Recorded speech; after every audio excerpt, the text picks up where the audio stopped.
In this review of the 2014 Chevrolet Malibu, I thought I would try things a little differently. So throughout the week while I'm driving the car, I'm going to talk about different things that I like and don't like about the car, and just kind of piece them all together in one final review, and then I'll have my final say at the end. So I've only been driving this car about a day so far, and so far you know, after I've gotten everything set the way I like it, and you know, kind of the way I like to drive, it's very comfortable drive. The leather seats, it's like it feels like I'm driving a sports car. It feels like I'm driving a obviously I'm not, but it's like, you know, I don't know, I can't think of a car to compare it to, but a very expensive sports car. The seats grip you very well like you're driving a sports car. The placement in the vehicle is just, you know, I'm really low to the ground. The car is a low car. And for a big guy like me, it usually doesn't play out that well for low cars, because you're just, you know, you're falling down into the car, and, you know, you're having to climb out. It's just a nightmare. But in this particular car, it doesn't feel that way. It feels high enough because of the way the seat is designed that when I sit down, I'm sitting down in a normal car, but when I go on into the seat, I'm further down, and I feel, I don't know, I just feel like I have ample room, and I've got the seat, you know, it's not nowhere near all the way back. I mean, it goes way far back, but I've got it kind of toward the middle, and I feel pretty comfortable. I don't feel cramped in space. My headroom is just phenomenal for a car like this. Usually you don't get that kind of headroom for a small car. So far, driving experience, I'm liking it. Now, unfortunately, I only have the 4-cylinder version, and actually I don't even know if they make a 6. I'm sure they do, but I do have a 4-cylinder version. I can tell that the power's not that great, but it's meant to be a family sedan gas saver, not a sports hot rod Chrysler 300. But anyway, in any amount, it's really, it's decent. You know, it's got ample power for everything it has to offer, and feature-wise, for the LTZ, I am pretty impressed. This is nothing like the Captiva that I reviewed last year. I think it was a 2014 Captiva. It was just a nightmare. This one is much better, a lot more to offer for the LTZ model, and that's my first day. I will definitely post up, whatever, some more thoughts and whatever later. So, day one in the bag. This is the 2014 Chevrolet Malibu. This particular video I'm doing a little different, where I make several small videos and piece them into one big video to see just how that plays out. And today I wanted to talk about the outside body and overall look of this vehicle. I like a car company that will take a car design and make it unique. Look how far that sticks out there. There's no doubt about it, when you see this car on the road, not only is it a Chevrolet, but you probably might even notice that it's a Malibu, because I don't know many Chevrolet vehicles that have this particular design. That's what I love about this car. I like to be able to look at it from any angle and say, yep, that's a Chevrolet. Yep, that's a Malibu. My biggest complaint about the Buick LaCrosse was the fact that it looked exactly like a Nissan Altima in many ways. I love the mirrors signals. That's a big thing for me. This car met that need, which was a big thing for me. This big, bold front design, you know that's a Chevrolet. It's got the big Chevrolet logo. It's very unique, and you don't see another car on the road that looks exactly like that. That's what I love about this car. It's very unique and bold look. Minus a moonroof, but you know what? A little sacrifice for a lot of big really isn't a big deal. Turn off the radio. Inside is so quiet. I honestly didn't even know the car had shut off the other day when I made the video about the gas saving technology. It was just when it started back, I noticed it started and I was like, what is it doing? Up here on the dash, there is an auto stop and then an off. So your hand goes to whichever one that it's on. So you're not, you know, confused out of your mind why the car just shut off. So we'll hit the auto headlights, so they'll come back on later.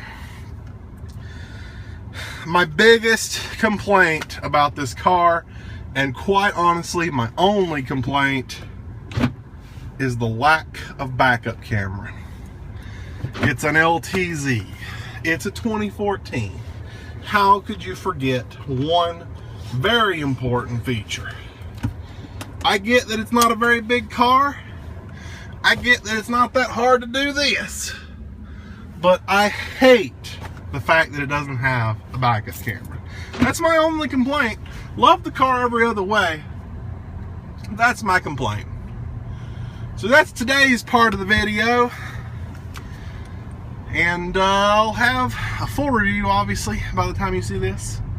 All edited together. Hopefully you guys like this idea of piecing them together. Let me know. And if not, we'll go back to the old way. It's not a big deal.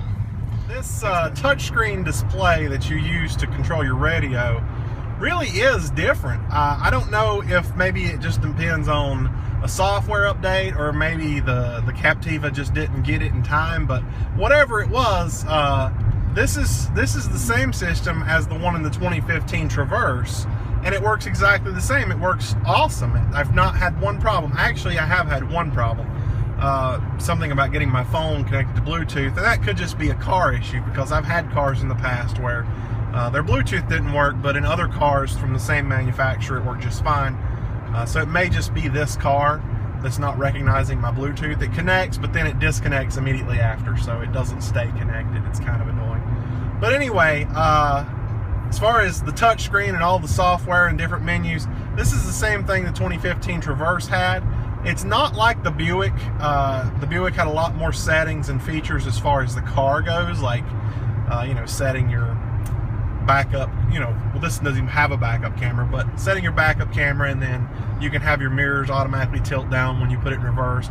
This car doesn't offer that, but at the same time, neither does it offer the backup camera. So I'm thinking maybe that's just an all-in-one. I don't know. But as far as like the LTZ on the 2014 Malibu, apparently it doesn't offer a backup camera, which is a little disappointing, but for everything else this car has, I can't complain. Interesting little thing I learned about this vehicle today that I really hadn't noticed. When I stopped at a red light, I couldn't hear the car running anymore, and I couldn't feel it running, and I was like, what happened? And when I let my foot off the brake, it started back up. And at first I thought that there was something wrong with it. I thought that it had died, or you know, something was, you know, what do they call that? Functionally wrong, I guess. Anyway, kind of concerned me, so I took it and just tested it, took it to a parking lot and stopped, and sure enough, it turned off. And whenever I put my foot off the brake, it started back up. And then I realized that it was a new feature that they've created to save gas, and that's amazing. So it completely shuts off when you stop at like a red light, and then when you go, it starts back. Now, I don't hear the starter hit the engine, so I'm not real sure how that works, or what it does to cause it to stop and then start back, or how that, you know, I don't know. I don't really get it, but it's very interesting indeed. So I'm going to make a left here eventually. I'm going to pull the camera down and see if when I come to a complete stop, you see the, yeah, I wasn't able to stop very long because of the traffic.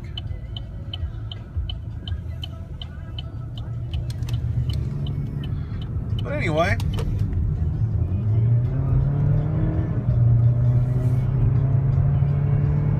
to test out this little 4-cylinder.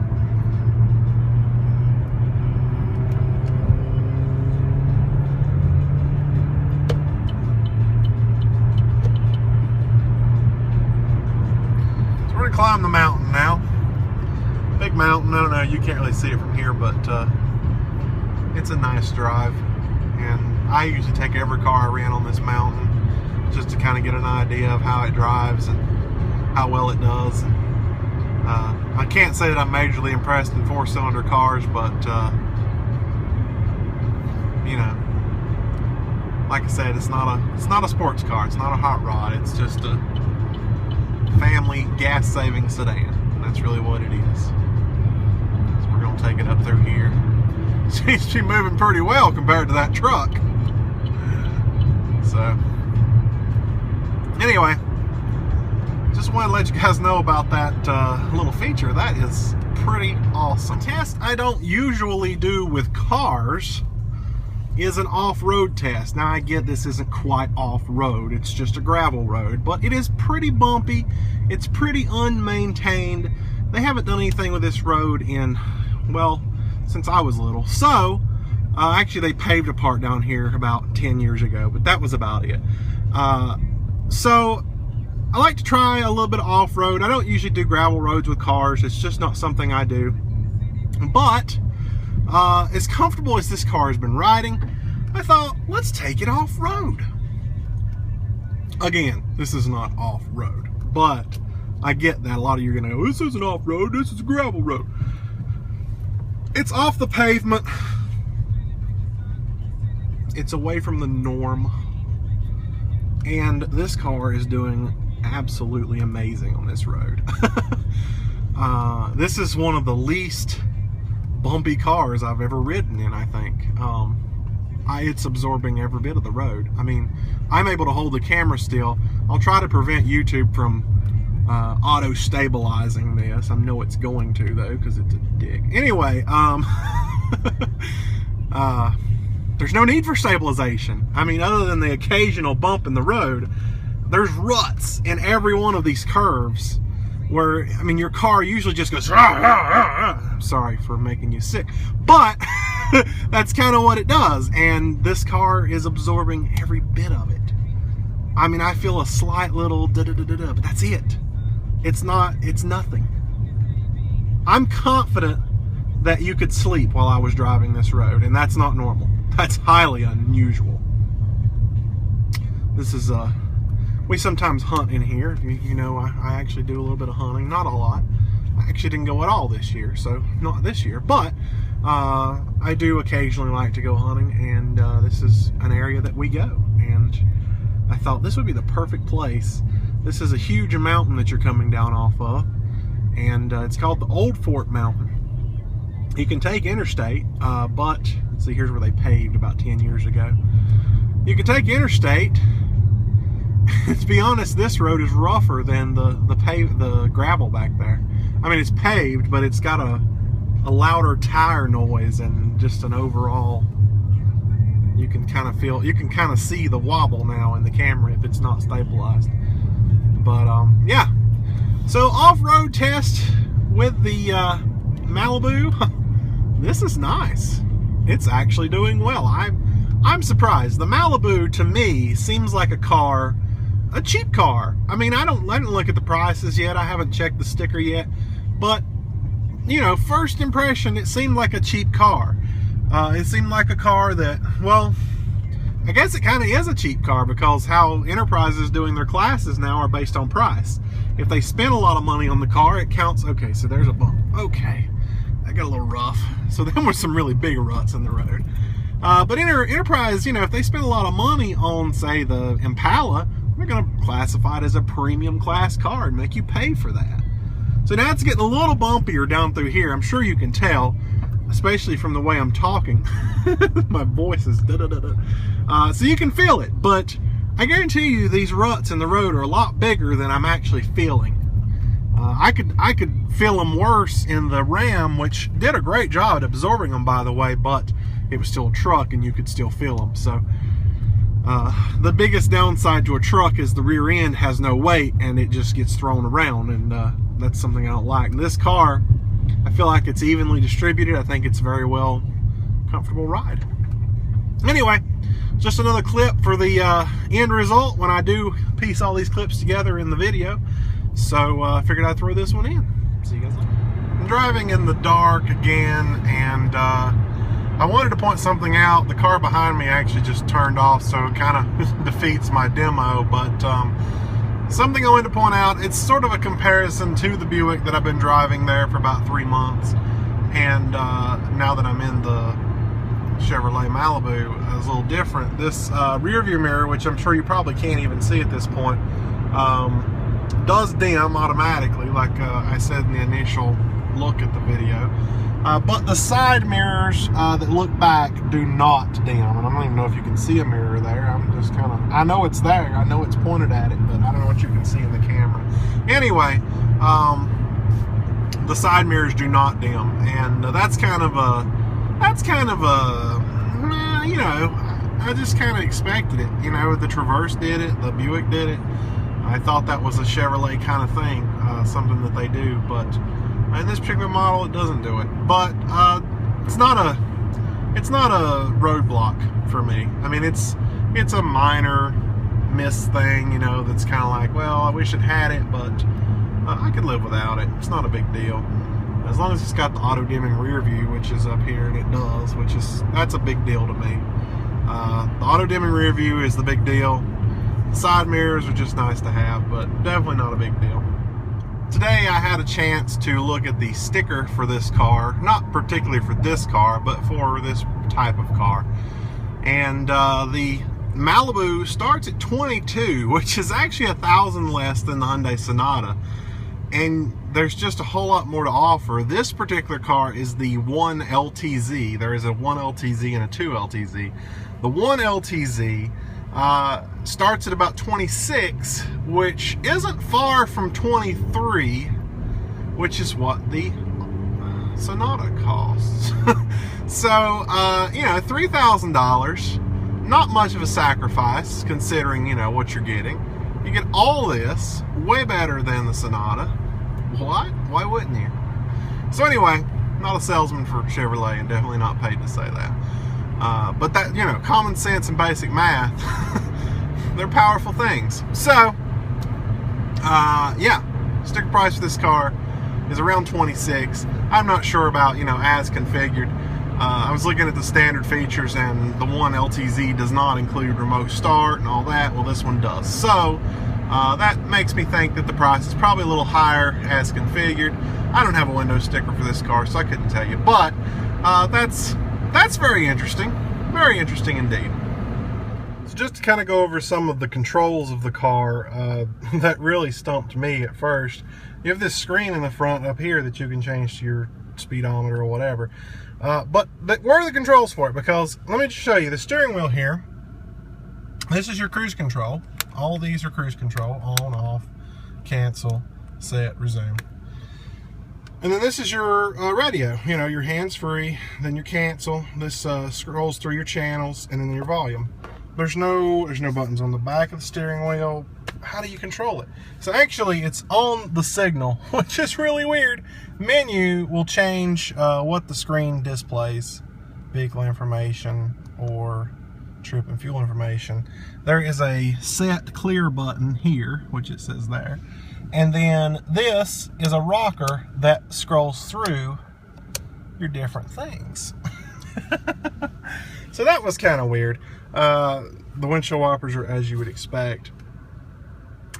Stereo, everything else as you'd expect. Overall, I'm pretty impressed with this car, and I like it. So I'll probably be extending it. I just had Walmart overcharge my credit card, so I'll probably get an over the limit fee for that, because I told them to use a gift card and they used my credit card. So, you know, that might prevent me from getting the car next week, but we'll blame Walmart. Anyways, that's a little overview of some of the features right here in the driver's bay that just, you know, interesting to know. I just have to express my disbelief of what just happened. I'm driving the Chevy Malibu, and I'll probably throw this in on the review at the end. Pulled up to a red light, little Honda Civic pulls up next to me.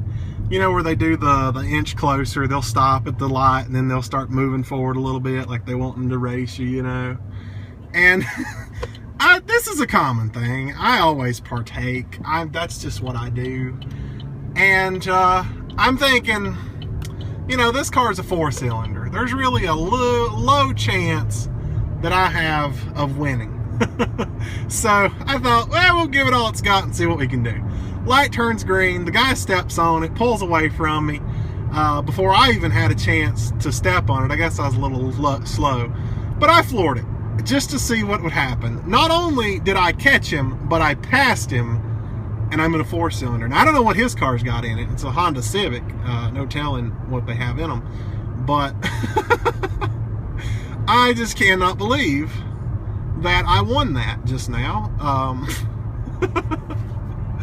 Now, eventually, you know, we came up to speed, and I stopped at the speed limit. He went over and passed me. That's fine. But I did pull away from him for that short amount of time before we hit the speed limit, which was hilarious. So just wanted to throw that in. Complete disbelief. Wish I'd recorded it, but oh well. I'm going to finish the review off with a little detailed look through the menus of both the radio and the dash, and just let you guys know that I did really enjoy this vehicle. It was one of my favorite of this year, and I get that it's a last year's model, but it's everything that I could expect from last year's model, and I'm excited to see what they do with the 2015 model. So to start, I'm going to go with this screen here, if I can hold the camera still. I'm trying to prop it up a little bit here. So I leave it on this screen because I do like the mile per hour view, but you can change it to navigation. That works with OnStar again. I never really messed with that. Your timer, which I didn't reset, so maybe the car's been running for 30 hours since it's been bought. I don't know. Average speed is 40 miles per hour. Fuel economy, I'm getting about 25, which I feel like I could do better than that. I really could. I did reset that, by the way. There's your fuel range, how many miles till empty. This is since I filled it up. This is since I picked it up. And then my mileage. And then we'll jump over to vehicle information. You can change it to kilometers, like an idiot like me, because I do that. I'm not saying kilometers are idiots. If you look at my old video, I changed the RAM to kilometers and didn't even notice. And I'm like, whoa, I'm speeding. Yeah. So there's your battery, full life, tire pressure, and then back to that. That's that. And then one thing I did notice is the gas hand never goes quite to full. It kind of stops here at this one. So I'm assuming that it can go below empty. I don't know. I'm just the one to you know, test that. But anyway, when I filled it up today, it didn't go past that. And I was like, oh, okay, so that's normal. This is essentially the same thing you'd find in the Traverse.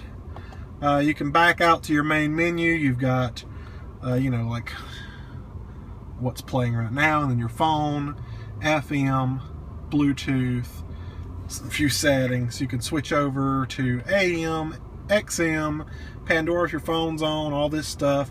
You have weather and all this through Travel Link. I didn't activate Travel Link. It's an extra charge, and I chose not to do that. So I didn't get to test any of that out. I have tested Travel Link before. It's decent, but not worth my time at this point. So, you know, as everything you might expect as far as tone goes, I got my bass maxed out because that's the way I like it. Car didn't really bump too hard as far as bass goes, but I mean, it's a decent system. It's not a Bose or something, but you know, it gets the job done. Here's your different settings. You can change your language, time and day. Here's your radio settings. You've got pretty much everything under the sun. XM categories. I guess I don't. Oh, there we go. Software version.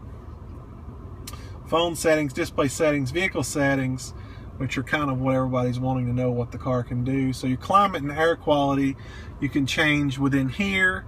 Auto fan speed, remote start. Then you got your comfort and convenience options. Lighting. Do want exit lighting. You know, you got all that right here. Which I got mine set to 1 minute. I like a little bit extra time. Vehicle locator lights. Power door locks, which well, you know, pretty much all these are self-explanatory. Auto door lock, auto door unlock rather. No, I don't want to do that. I hit the wrong one. Well, this one. Well, this one. Remote door unlock, all doors or driver door, lights only, horn only, lights and horn, remote unlock, flashlights. So that's the settings, basically, the different settings and configurations you have to go through here. And then there's a whole different, I guess that's just radio menu junk. And then home, you go back to now playing, takes you right back into Sirius XM. With Sirius XM, I guess you can't do that. I was trying to slide it over like you did in the Buick, and apparently that's not something you can do. Wow, okay. I still don't really know how to use this. Some channels have different background artwork, as you might can see it changing as I change channels. So that's pretty cool. And that's a setting that you can turn on and off. I think it's depending on the, heck, I don't know what it's depending on, but it changes randomly.